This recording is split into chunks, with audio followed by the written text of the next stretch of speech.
እኛ ሀገር ላይ አንድ ሸኻችን አሉ ሼኽ አህመድ ዓረብ ይባላሉ حفظه አሁንም በህይወት አሉ ሽማግሌ ናቸው ፈቂህ ሐነፊ ናቸው ፍቅህ ያቀራሉ ልንዘይራቸው ሄድንና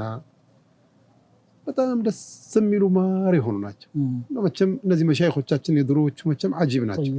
طيبين جدا يعني ዘይርናቸው ቁጫል ምናምን ከወሬ ወሬ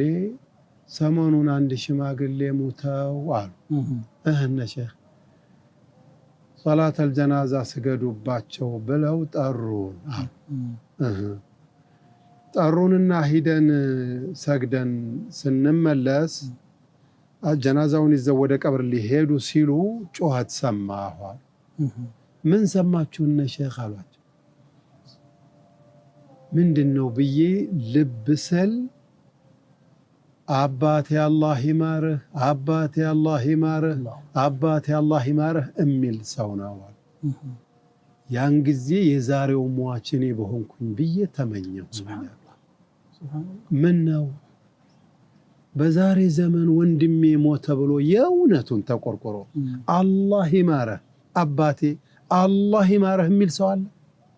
የዛሬው ሟች እኔ በሆንኩኝ አላህ ይማርህ የሚል ሰው ባለበት ብዬ ተመኘሁ ብለው አለቀሱ ወንድማማችነት ተራ ነገር አይደለም ጫወት አይደለም ወንድማማችነት ትልቅ ጸጋ ያለው ትልቅ ኒዕማ ነው የአላህ ስጦታ ነው የአላህን ኒዕማ የሚያራክስና የሚንቅሰው ደግሞ አይከፉ የከፋ መውደቂያ ላይ ይወድቃል ምን ይላሉ الشاعر العربي የሚለው ነገር አለው أخاك إنما لا أخا له كساع إلى الهيجا بغير سلاح سبحان الله وإن ابن عم المرء فاعلم جناحه وهل ينهض البازي وإن ابن عم المرء فاعلم جناحه وهل ينهض البازي بغير جناح سبحانك ربي ወንድምህን ያዘው አጥብቀህ አደራ ምክንያቱም ወንድም የሌለው ሰው የጦር መሳሪያ ሳይዝ ጦር ሜዳ እንደሚገባ ሰው ነው ያው ለመገደል የሚሄድ ማለት ነው ተጋለጠ ነው ተከላካይ የለውም ወንድም የሌለውም እንደዚህ ነው ዲናችን ደግሞ ይሄን ኹዋን ነገር እኮ ጠለቅ አድርጎ ነው የሚናገረው ምንድነው እዚህ ሶሒህ ሙስሊም አንድ ሐዲስ አለ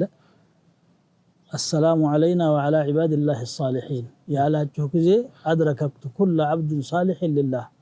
في الأرض والسماء أو كما قال صلى الله عليه وسلم ለማንኛውም صالح ለሆነ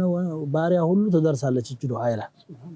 እያንዳንዱ ሰጋጅ እንግዲህ ነብዩ ሰለላሁ ዐለይሂ ወሰለም ሰላትን አስተምረው ከሄዱ ጀምሮ የሚያደርገው ዱዓ ሙእሚን ከሆንኩኝ صالح ከሆንኩኝ ድርሻ አለኝ ማለት ነው ሱብሃንአላህ ወንድሞቼ ዱዓ ያደረጉልኝ ነው እና አቡበክርና እና ዑመር ዱዓ ውስጥ እንገባለን صالح መሆኑ መገኘት ብቻ ነው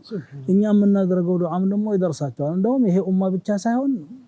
መላእክቶችም አንቢያዎችም ኡመ ሳቢቃም ይገባሉ ከصالح ነው ያለው وعلى عباد الله الصالحين ነው የሚለው እንዲህ አርጎ እንደው የኢማን ሰዎችን ጥር አርጎ የሚያስተሳስር በእያንዳንዱ ሰላት ላይ አንዱ ለሌላው ዱዓ እንዲያረግ የሚያረግ ዲን ነው